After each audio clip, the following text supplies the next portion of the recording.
Basta na lang ba ganon? Sasabihin nyo, I violated security regulations? Ano yun? Wala naman akong 2 baril.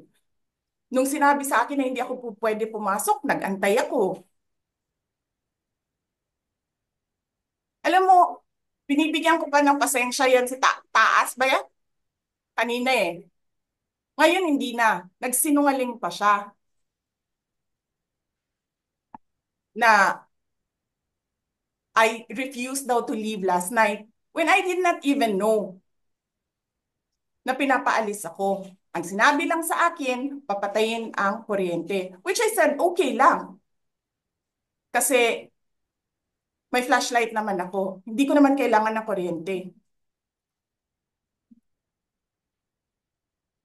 Tapos kanina sa media, pinapalabas nila na nag I locked myself doon sa kwarto. Of course, nag-lock ako kasi natutulog na ako.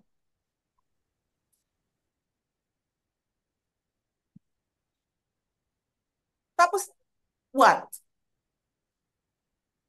Bawal ako magstay sa opisina ni Congressman Pulong Duterte. Bakit? Is not that government property? I was allowed by the lawful occupant and possessor of that office to stay there, to assist a detainee who is inconsolable right now, na hindi mo na alam kung yung sakit niya sa likod is a heart attack o ano, kasi hindi nila pinapapasok yung doktor, 'di ba? So yes, hinahanap ko kanina. Sabi ko, where is this permission from the speaker?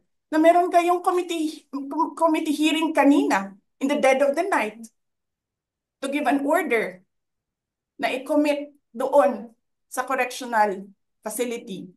And where is the rule that says kapag may violation sa detention facility ay ililipat sa correctional facility? Ano yun? You make rules as you go along? Ano yun? Di ba dapat sa demokrasya, there's a rule of law? And then they make rules as they go along?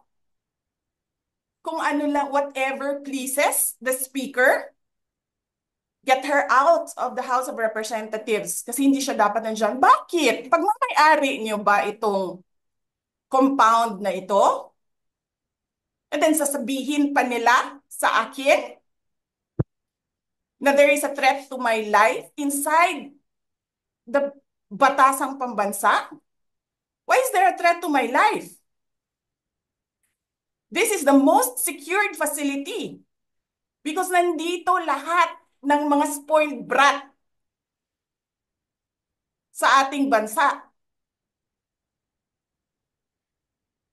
Tapos, sasabihin pa nila, well, pabigat ka sa amin kasi kailangan namin dagdagan ang security mo.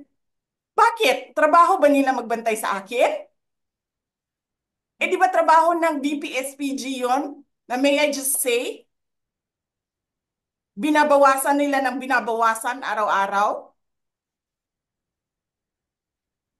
Na as if this office is not the second highest office in this country and only because umalis ako sa administration? Kailan ba nagsimula yung atake nila? Alalahanin nyo, di ba? After ako nag-resign sa DepEd, kailan ba nagsimula yung pambabastos nila? Last year, after that meeting with the Makabayan Bloc and Martin Romualdez. They started destroying my name, pummeling me in the media with a multi-million PR campaign. Pinastos pa nila ako ng mga pagsisinungaling nila na kesyo taksil, kesyo korap, abusado. Putang ina ninyo.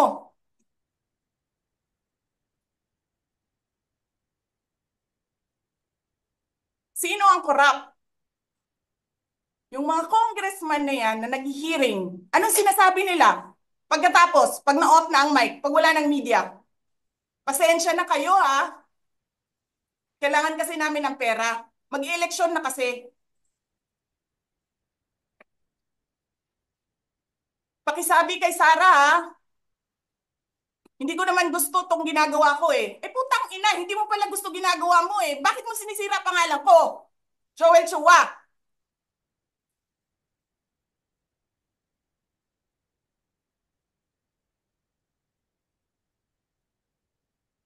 Ganyan.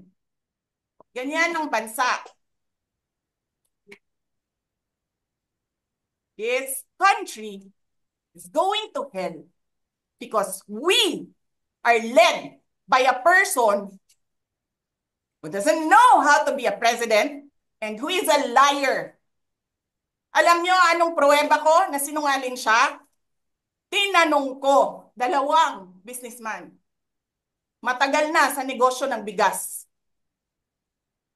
Because I was concerned. This is a campaign promise. 20 pesos na kilo ng bigas. And so, I really sat down and talked to a businessman. Sabi ko, sabihin mo sa akin, kung magagawa ba yung 20 pesos? Sabi niya, hindi. Napaka-imposibleng gawin yan. Because more than 20 pesos ang cost. Paano ka magbenta ng palugi? So tinanong ko, nagsinungaling ba siya nung sinabi niya? And then he said outright, yes. It's either he did not know what he was talking about, that's so incompetent, or he was lying through his teeth to get the votes of people. Putang ina ninyong lahat. Martin Romualdez, Lisa Marcos, Bongbong Marcos.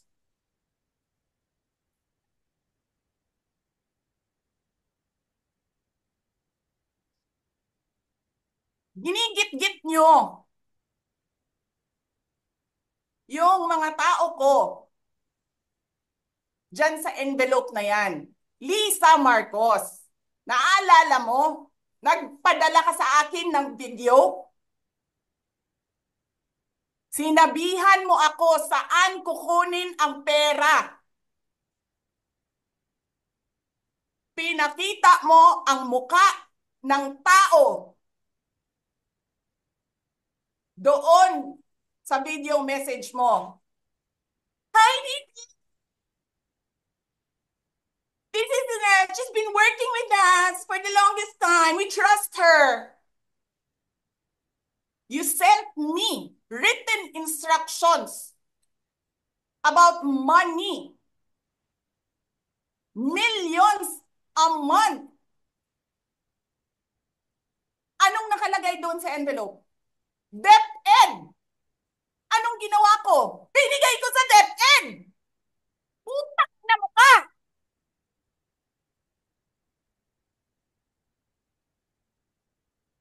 Wala ka ngang posisyon sa gobyerno. Namimigay ka ng pera ng gobyerno eh.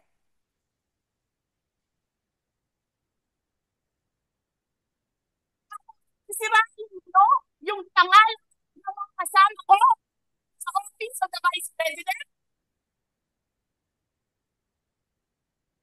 Sasabihin niyo sa mga tao, nakaw yan, confidential funds yan. Niwala nga kayong isang proof na confidential funds yan. Naniwala lang kayo sa isang babae na ang pangalan ay Gloria Mercado na nagsabi confidential funds yan, na hindi nyo nga nilabas na wala pang confidential funds, meron ng white envelope. Kasi 2022 pa lang, tang ina mo ka, may utos na ng pera sa DepEd. Tapos kami yung nagsisinungaling? Nagpipigil ako eh. Kasi gusto ko lang magtrabaho. Gusto ko lang tapusin nyo na yung ng show ninyo dyan sa House of Representatives para makabalik na kami sa trabaho namin.